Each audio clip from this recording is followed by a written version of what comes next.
with this little metal connector here with a hole through the centre. What I'm going to do is I'm going to drill a hole in the can, roughly in the middle, so it's balanced on the tripod. I'm going to connect it up with this plastic screw and plastic nut. And the reason I'm using plastic is because I don't want any metal protruding into the can and affecting the signal. So the antenna is nearly finished now. I've fitted the tripod, as you can see there. I've also put a little bit of epoxy on there as well to make it a little bit stronger. The end is in here, and you can see the rubber grommet around there. I had to make the hole a little bit bigger, and I haven't got a drill big enough for that, so I had to use my Dremel to make that hole a little bit bigger. And also, if you're going to use some tape or something, whatever you're going to use, it's always a good idea just to check continuity between the shield here on the BNC connector with the can itself. And the yard is inside there now, and what I'm going to do is put a little bit of hot glue on here and here just to hold it in place, make sure it doesn't move around if dropped or anything like that, but it's quite a tight fit, so it should be okay. So I've cut out a piece of plastic here that I'm going to use to cover the end, just to protect the insides, etc. So what I'm going to do, I'm going to epoxy that in place, and then where I've got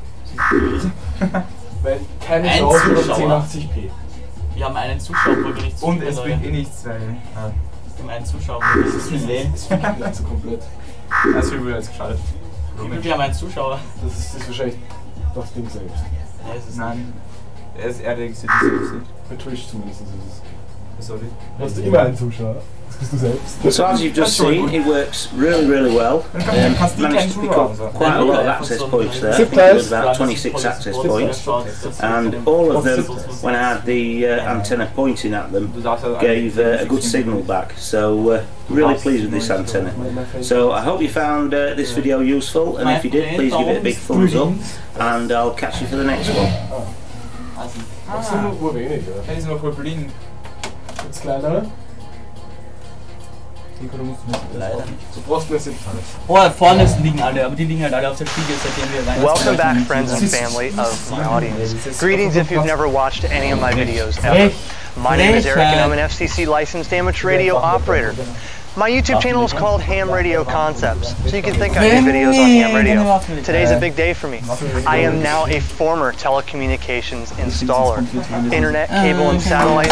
Now I've taken my ham radio experience, my telecommunications experience, put them together to further my career to bigger and better things.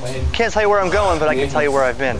The ride has been fun, but it's time to move on. Now I could take my ham radio experience, my cable experience, put the two together in a video to educate you on how you can take your knowledge and avoid paying cable companies thousands of dollars a year for TV that you can get for free, legally. With an antenna, a little bit of knowledge, you can put that extra money back in your pocket and avoid paying all those fees with free over-the-air HD TV. In this video, I hope you watch every single minute to get all the information. I've put a lot of effort into it. A little bit of where it came from, a little bit of how it works, and how to set it up for your optimal experience. You won't be sorry. Subscribe, leave a thumbs up, and comment after this video and let me know what you think. Dann, ich hol was von vorne zu trinken hier. Yeah. Da Benny, du hast was zu trinken da. It's a date I remember well. June 12, 2009. The Congress mandated the analog to digital transition in the United States for all television broadcasting stations that were broadcasting analog to cease their programming no later than 11:59 p.m. local that day. It was the most significant advancement of television technology since color TV was introduced. It really was. But it started a Y2K downturn. People thought their TV they've watched for years with a snowy picture and rabbit ears was going to disappear unless they spent a lot of money. People were told their TV was garbage and their antennas would no longer work unless they bought new antennas. They were ill-informed. But the people that couldn't afford the or the people that didn't want to let go of their analog Sony TV, there was a federally sponsored DTV converter box coupon program, which I actually took advantage of. Each household was allotted 2 free converter boxes to accommodate that old analog TV to accept the switch to digital. You either mailed it in or you went online and filled out your information and it would send you to coupons. You could go to a local store that was participating or it would ship you the box. And I still have those 2 boxes. I'll show you those later in the video. But now we've come so far, it's the beginning of when it happened. Now we've come so far where we have manufacturers that manufacture really good antennas. And we have all TVs after 2007 are compatible with a built-in tuner if it's a flat screen manufactured in 2007 or later. The goal here is to enlighten and show kind of what the big deal was to go to digital. Why did they do it? Besides the fact that the transmitter sites can lower their power because digital is more efficient. But there was also more content, more channels, a better picture, full HD. Sometimes better than we got now because it's not as compressed. It's a perfect picture for free. And that's the other thing I want to show you is how to set it up and to avoid paying these cable companies enormous amounts of money. I was an installer. I did install services for a living. I watched people struggle and say, you know, I hate to do this, but I can't afford it, but this is the only option I have and you're wrong. Cut the cord. Put that money back in your pocket for other toys or hobbies or to feed your kids or to survive. Put that money in your pocket and avoid paying these cable companies for TV you can get for free, full HD. So a little anatomy on how this analog to digital conversion happens. What makes it so much better? Why did they do it? What does it mean when it went analog to digital? Hopefully if you're a subscriber to my current channel, you'll understand this perfect sense. If you're a tech newbie, don't worry, I'm not going to leave you in the dark. I'm going to explain this as basic as I can. Have an understanding on what this means and how it works.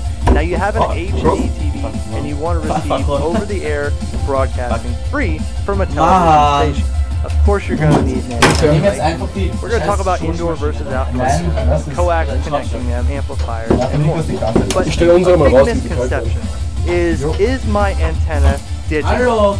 And they think that it has to be labeled a digital antenna, but in fact, the antenna, in theory, just receives signals. Unless it's got a bunch of active electronics inside this antenna, it's still an antenna, but there is a big, huge difference with my experience on a poorly manufactured antenna versus it's got to be calibrated and tuned properly to pick up all those stations. A simple piece of wire in the air is an antenna, but it will not pick up these frequencies for these TV stations. What actually changed in this process was the signal coming off of the tower, which went digital.